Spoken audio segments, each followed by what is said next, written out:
Alhamdulillah, wassalatu wassalamu ala rasulillah. Kita lanjutkan kajian kita usul manhaj salaf. Kemudian beliau membawakan sebuah permasalahan at-ta'rif bi ahli ahwa wal bid'ah. Definisi ahlul hawa wal bid'ah.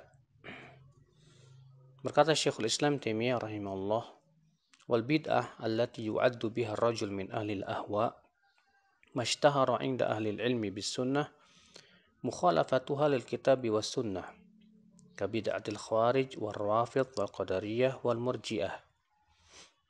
Bid'ah yang dengannya seseorang dianggap sebagai ahli bid'ah adalah yang masyhur di kalangan para ulama sunnah, ya, menyelisih Al-Quran dan sunnah, seperti bid'ah khawarij, bid'ah rawafid, rafidah, bid'ah qadariyah, bid'ah murji'ah. Kemudian kapan seseorang dari ahlu sunnah dianggap sebagai ahli bid'ah? Kata beliau, la yubadda ahadun min ahli sunnah aw yuhkam bi khurujihi min dairati ahli sunnah bi mujarradi khata'ihi fil ijtihad. Orang yang salah, orang yang berbuat kesalahan dalam masalah ijtihadiyah tidak boleh dianggap dia sebagai ahli bid'ah atau dikeluarkan dari lingkaran ahli bid'ah, ahli sunnah. Maka dari itu ahlu sunnah yang jatuh kepada kesalahan dalam masalah ijtihadiyah tidak boleh dianggap dia keluar dari ahlu sunnah. Syekh Muhammad Nasiruddin Al-Albani rahimahullah berkata, al-mubtadi' huwa awalan alladhi yuhdithu min adatihi al-ibtida' fid din. Ahli bid'ah itu adalah orang yang punya kebiasaan berbuat bid'ah dalam agama. Walaysa alladhi yabtadi'u bid'atan, bukan orang yang dia tidak punya kebiasaan berbuat bid'ah, kemudian misalnya dia jatuh kepada satu bid'ah. Maka yang seperti ini tidak dianggap sebagai ahli bid'ah. Ya, hanya karena jatuhnya dia kepada bid'ah, apalagi itu dalam dari ijtihad dia, dan dia sudah berusaha semaksimal mungkin.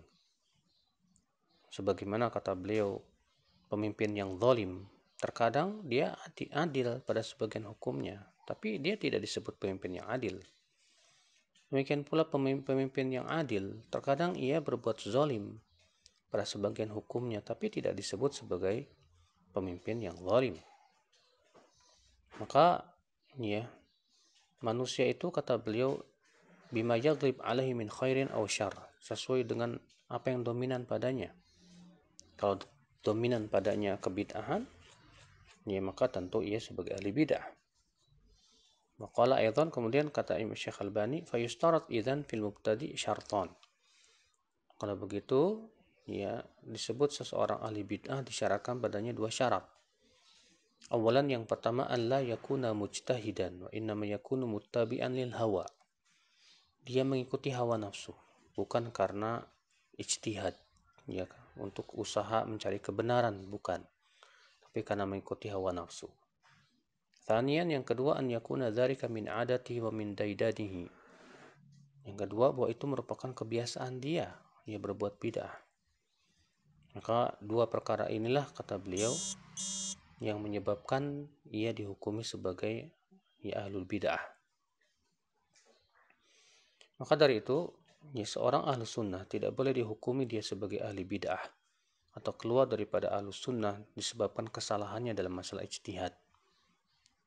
Baik itu dalam masalah yang sifatnya akidah, tauhid, halal, haram, yang banyak di situ para ulama berbeda pendapat padanya. Maka apabila ia salah dalam ijtihadnya, dan itu masalah-masalah ijtihadiyah, maka ia tidak boleh dikeluarkan dari ahlus sunnah wal jamaah. Tapi kalau dia mengikuti hawa nafsunya, dan sengaja memang mengikuti hawa nafsu, bukan mengikuti kebenaran, dan ia kebiasaannya memang berbuat bid'ah, maka kata beliau, dia dianggap sebagai ahlul bid'ah. Wallahu a'lam.